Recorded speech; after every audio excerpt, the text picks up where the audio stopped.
Good morning, New Thought community. Hope you all had a wonderful Christmas. I definitely did.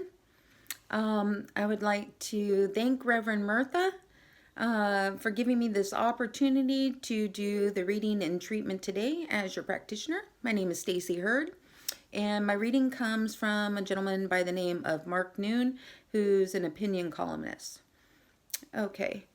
According to the classic book, How the Grinch Stole Christmas by Dr. Seuss, the pen name of Theodore Geisel, the Grinch was a mean, nasty, and vindictive person who lived to the north of Whoville, a small town where people had hearts as sweet as sugar pops.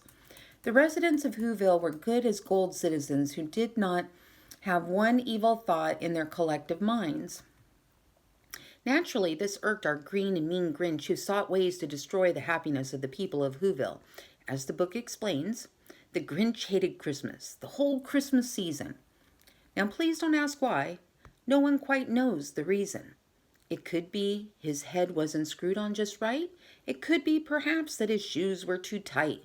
But I think that the most likely reason of all may have been that his heart was 2 sizes too small. With a heart that small, there would be no chance that the Grinch would find any room for happiness. So the Grinch continued to be a foot-stomping, cantankerous lunatic, stewing in his own misery for 53 years, until he hit upon an evil idea to make the lives of the good people not so good. The Grinch goes down into Whoville and steals every present from every house. He does not stop at that. He also steals the Christmas food for the feast, the stockings, and everything that Christmas stood for. The Grinch took away every material item that symbolized Christmas. Now, ordinarily, if this were a modern-day story, all heck would break loose. But this was Whoville, the land of goodness. The people of Whoville did not care for presents or material trappings. For them, Christmas was in their heart, and without any remorse or sadness, the people of Whoville celebrated Christmas as if they never thought about Christmas presents. At this point, the Grinch has a moment of revelation, which is expressed in these words. And the Grinch, with his Grinch feet ice cold in the snow, stood puzzling and puzzling. How could it be so? It came without ribbons, it came without tags, it came without packages, boxes, or bags. And he puzzled 3 hours, till his puzzler was sore. Then the Grinch thought of something he hadn't before. Maybe Christmas, he thought, doesn't come from a store. Christmas is a spirit, a state of mind, a joyous feeling. The Grinch came to understand. Christmas gifting should come straight from the heart and should be received with an open heart, he learned. Every time you fail to appreciate others, you become a Grinch. People find many reasons to complain, but none to express the gratitude.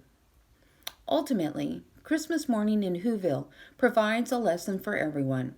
Whether the holiday is approached from a religious perspective, a secular one, or most likely a combination of both, all the Whos have faith and know in their hearts that they have something that can never be stolen. And Geisel seems to emphasize their diversity, young, old, tall, and small. No one is kept away from the celebration. Even the green guy whose burglary spree left the Whos' houses with nothing but hooks and wire is welcomed. As the Grinch ends his descent down Mount Crumpet, the Whos open their circle unconditionally. There is no protest over what he had done, no retribution, no questions asked. The holiday season could be happier if more people imitated this capacity for forgiveness. The Grinch's heart grows 3 sizes as Christmas's true meaning dawned on him, a point magnified. The Grinch's story is a lesson in point. If you want to save Christmas from COVID, division, commercialism, and the stresses of the Christmas rush, just look for those moments of peace. It's what the Grinch found as he carved the roast beef. And no, Dr. Seuss would not mind, not in the least.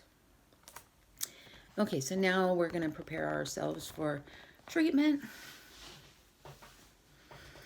And a deep breath in. Spirit is in me, expressing as me. This love and light and joy encompasses me. I am one with God, one with all that is. we cultivate Christ-like attributes of faith and love and patience, compassion, and charity to ourselves and others.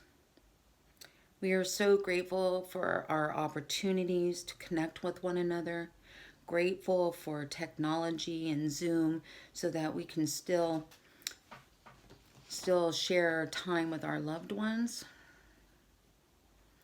We are so grateful to be warm and have those feelings of being loved, that we just expand our hearts. And we're so thankful for this. And we just say, thank you, God. And so it is.